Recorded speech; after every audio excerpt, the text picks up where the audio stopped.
Sziasztok! Mai vlog témája egy utazás lesz, méghozzá Chiapas államba fogunk menni, egy ilyen családi kirándulásra. És hát körülbelül egy hetet fogunk ott tölteni. Amit tudni érdemes a helyről, kicsit kisebb, mint Magyarország területű állam, és hát egy jó 12 órás buszút vár ránk, úgyhogy az éjszaka folyamán indulunk, és valamikor napközben érünk oda. Mivel ez egy elég nagy állam, elég sok helyet fogunk meglátogatni, így több órányi buszútra lesznek egymástól a helyszínek. Ez a legdélebbi állam a Mexikónak, viszont nagy különbségek lesznek ezekből a távolságokból fakadóan, illetve a szintkülönbségekből fakadóan. Nagy általánosságban elmondható, hogy ilyen trópusi éghajlat jellemző. Megnéztem az időjárás jelentést, most a héten volt, amikor így napközben 40 fok is előfordult.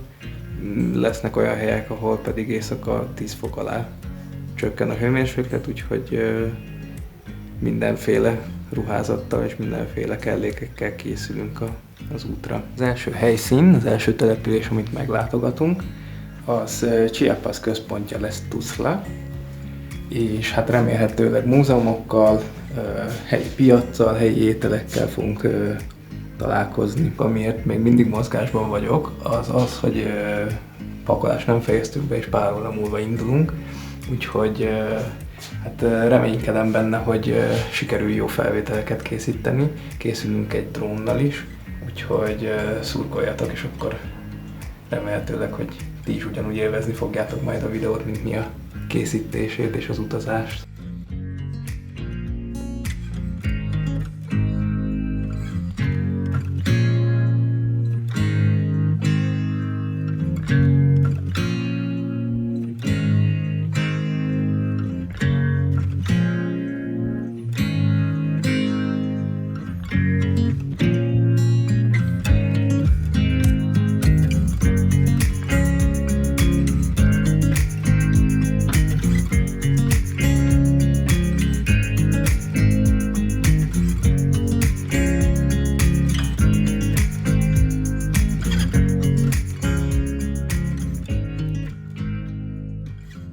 Az utat hajnali 2-3 óra magasságában kezdtük meg, kelet-dél-kelet irányba Veracruz felé.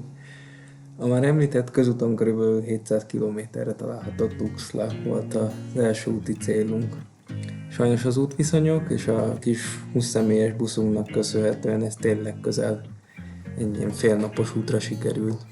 Mivel Anával mi voltunk a mitfárerek, így eléggé hosszú napot sikerült behúznunk alvás nélkül. Viszont nem hiszem, hogy nagyon spoilereznék, ha azt mondom, hogy teljesen megérte, és a látvány meg az élmények kárpótoltak mindenért.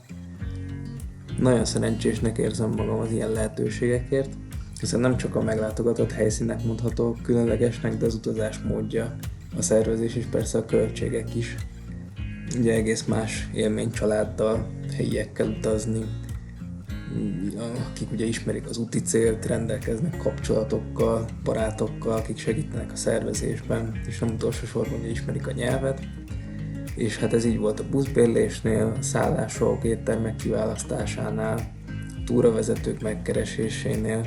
Hát nyilván ezek mind segítenek a költségeken, és összesen lehet hasonlítani a kapott élményt egy utazási irodánál befizetett úttal.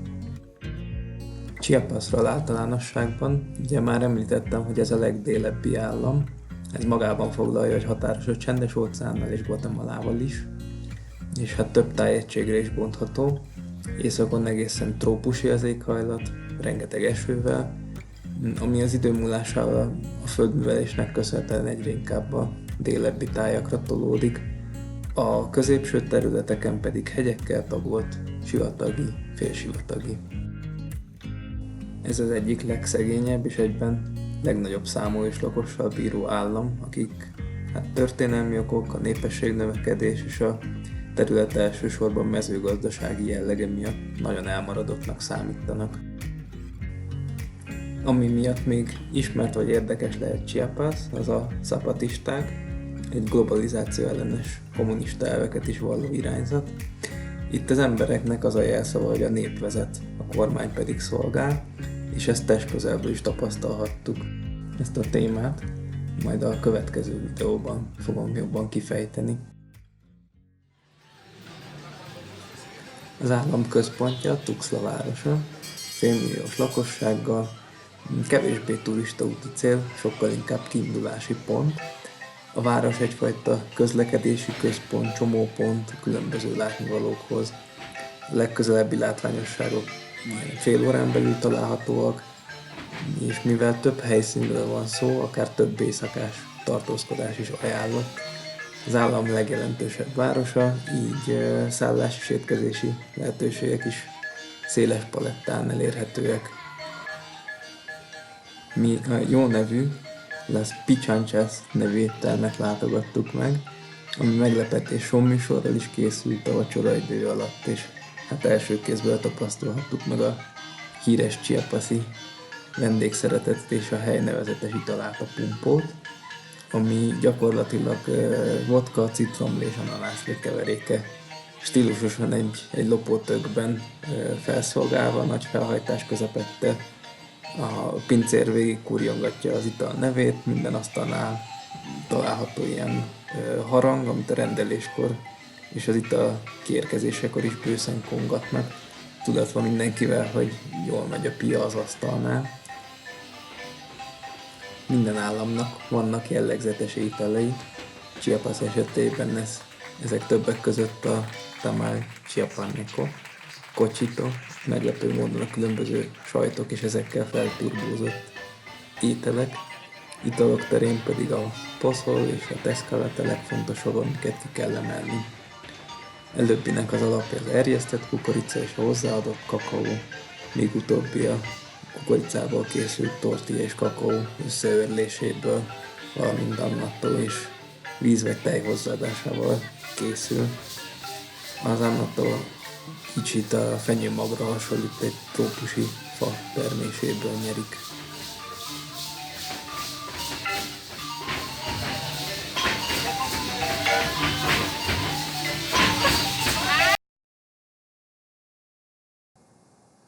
Másnap a 4 órányira található Chiapa de Corzo felé vettük az irányt, ami 2 dologról is híres, a Fiesta de Enero-ról, azaz a januári fiestáról, illetve a város szélén található folyóparttól indulnak a motorcsónakok a Cañón del Sumideros felé.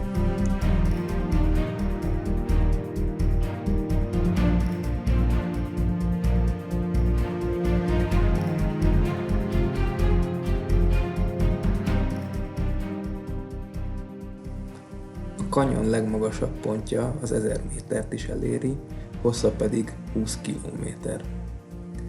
A folyó távolabbi végében egy vízi erőmű is működik, ami jelentősen hozzájárul az állam áramtermeléséhez.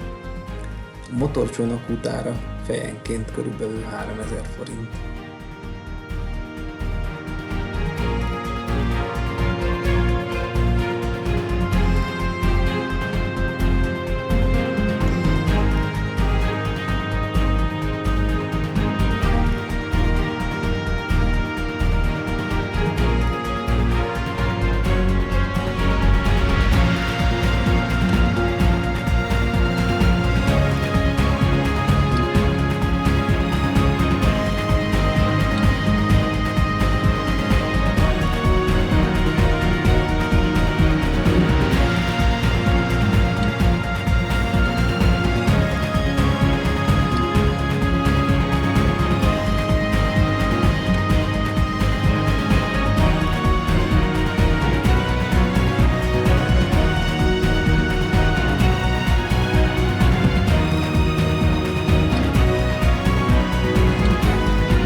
érdekessége a helynek, hogy a vízben nem ajánlatos belemenni, vagy a csónakból a kezünket a vízbe tenni, ugyanis az hemzseg a krokodiloktól.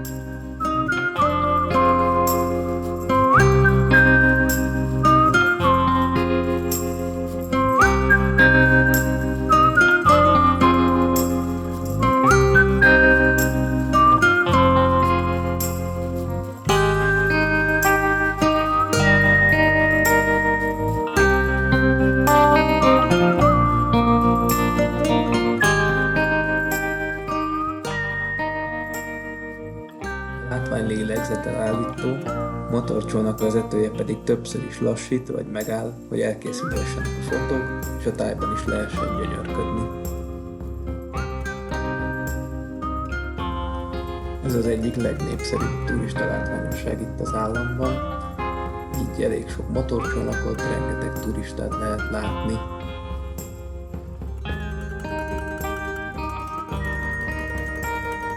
Szerencsére hely bőven akad, így amikor megállítják a motort, akkor a csend és a természet átveszi a főszerepet.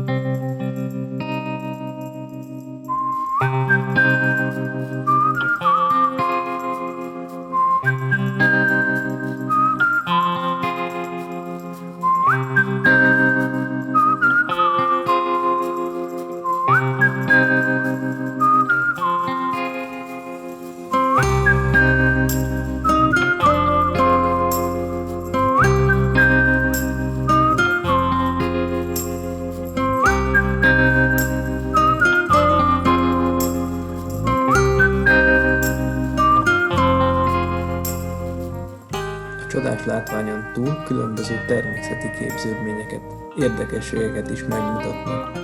Ilyen ez a Szűz Mária kegyhely, a különböző cseppkövek, vagy a karácsonyfára emlékeztető sziklafal.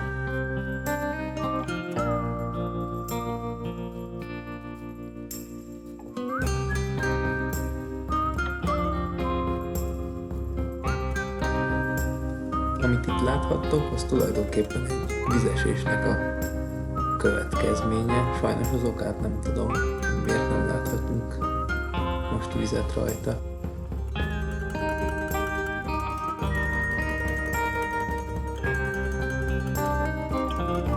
Másnap visszatértünk, hogy megnézzük ugyanezt fentről is.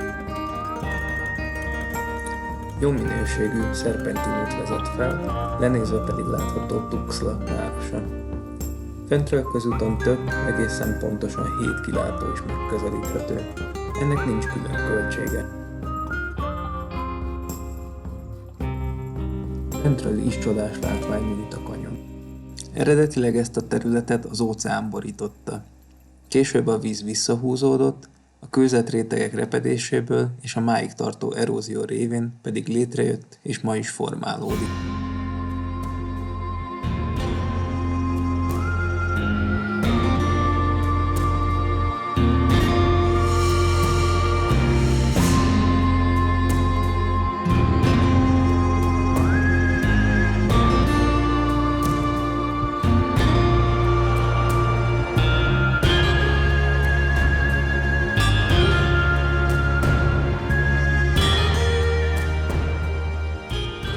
Körbe tekintve természetesen nem csak a folyót és víztározót, hanem gyakorlatilag a teljes nemzeti parkot láthatjuk. Erről sikerült drónfelvételt is készíteni.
az év utolsó napját egy kisvárosban, San Cristóbal de las Casasban töltöttük.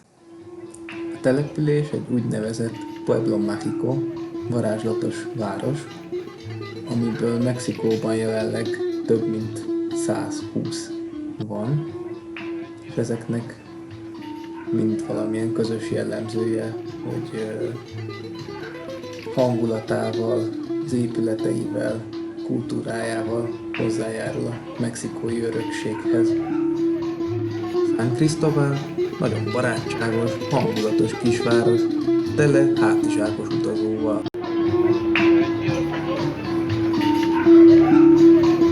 Mexikói szilveszterünkről és a többi helyszínről, amit Chiapasban meglátogattunk, következő videóban láthattok. Ha tetszett ez a rész, kérlek iratkozzatok fel, hogy a folytatásról sem maradjatok le.